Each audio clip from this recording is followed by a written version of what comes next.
What is up, my friends? It has been a while. I hope everybody's been doing well. I know it's been like 6 months since my last video, so I want to take a quick sec to let you know what's going on. We're here in Bender, my wife's Model Y. My Model 3 is out of commission again. So quite a while back, when I was in California, when I hit about 137,000-ish miles, my Model 3's original battery crapped out.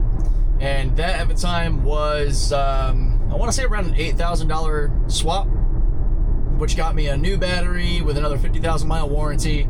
That one had died largely or likely due to how hard I pushed it. You know, supercharging 3-4 times a day during like peak COVID stuff, was driving like a madman. It actually made a lot of sense that that battery had died.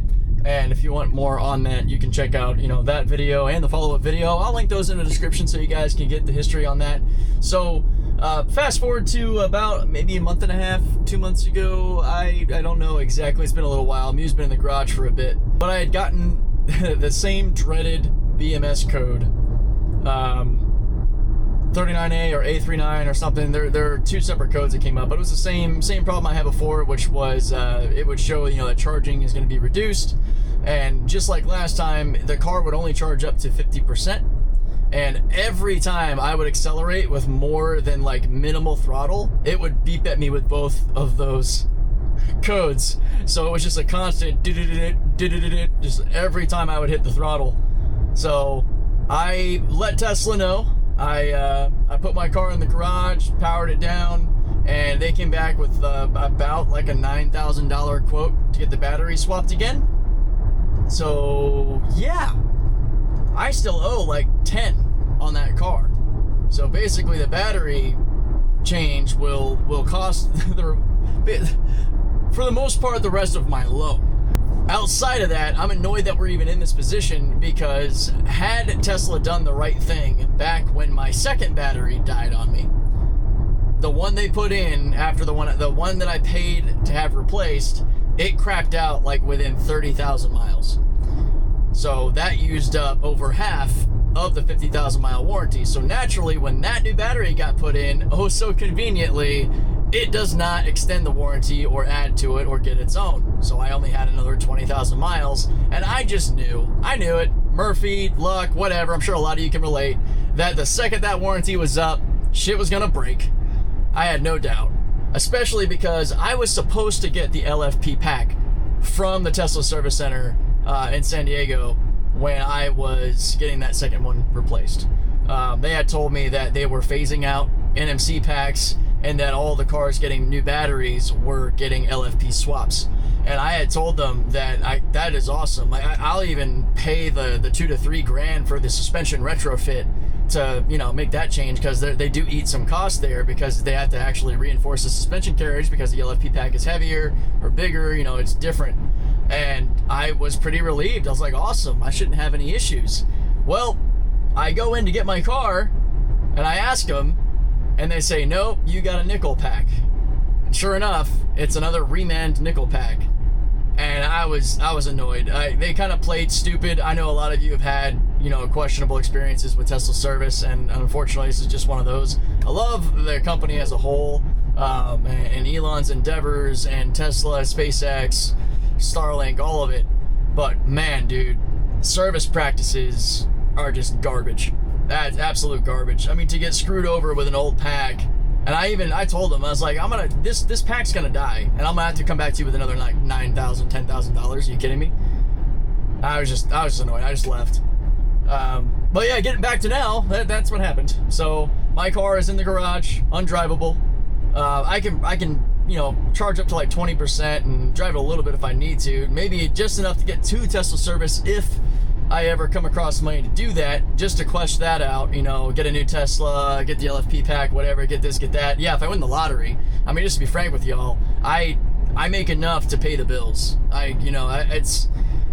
I don't have that money lying around. Getting a new car is out of the question unless I'm getting myself like an old Honda Civic or something, which I might do. I'm very glad that my wife working from home, I'm able to actually use Bender to do FSD content again, and to continue. I have continued to use this to supplement income with Rideshare Because on the other side of things, I am making money as a content creator in the gaming space now. I've got over 1,000 followers on Twitch. I crossed 7,000 subscribers on my Captain Deadweight YouTube channel. So big shout out to maybe anybody who's watching from that side of the content spectrum. I really appreciate all the support. It's been a blast. I stream Monday, Wednesday, Friday on Star Citizen. I try to put out as much content as I can in Star Citizen, and now I'm trying to bring back CYBRLFT. I've had a couple of folks like Inner Hype and Happy Camper that pop in over there on that side and keep me informed, and I was recently informed of version 14 Lite, which is another motivating factor as to why I'm back, because a lot of my mindset before was, who cares about version 12, you know? Everybody wants to see the latest and greatest, and I just can't provide that. So I'm just kind of doing the same old thing out here in Florida with old tech. But that might be changing here real soon. And even if it doesn't, I mean, let me know. I can still do customer reaction stuff, and who knows, maybe the combined content revenue plus the little bit that I make, you know, carrying around people that I make content with will be all I need. We'll see. Just to address any questions maybe about real estate, yeah, I closed on a house. You know, I got a paycheck from it that was pretty good. It was a soul-crushing experience because I really hate having to handhold people through simple processes, and I really have never liked sales. If I'm kind of like naturally selling something, like a lot of you probably would say for Tesla when it comes to talking about the product in the car, that's kind of different because it's just something that I know and I love and I can just talk about it. I'm not really trying to sell it. But when it comes to trying to deal with all the window shoppers that want to, you know, come out and look at a house, you know, 4 or 5 times and never buy anything or move on, or it's just the collision of that life with trying to also pursue content, which is what I really like doing. It all became so annoying that I just decided I was going to lean full on into content creation with what I could do at the time, which was the gaming side. So I have no desire to be in the real estate world. That is, I gave it a solid push and a lot of stress for a couple of months. It was like, this just isn't for me, dude. It's not even about it being difficult, more so as it is about it being absolutely frustrating, man. Like, dealing with people in that regard is really going to try your patience. At least now I know. You know, I scratched the itch to see if it's something that I would like, you know, because the prospect of the revenue was tempting, but not really where the heart is.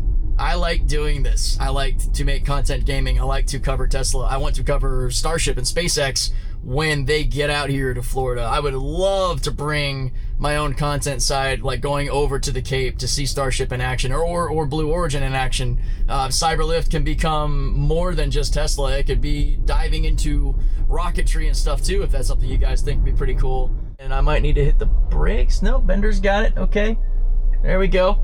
Now this guy should go, then we should go. Awesome. But yeah, let me know what you guys would think of that. I hope that you're excited to have me back. I'm excited to be getting back into it. My cadence I'm going for is probably going to be, you know, a video or 2 a week, depending on what's happening. Of course, I don't have 14 Lite yet. We haven't gotten that rollout really kicked off again.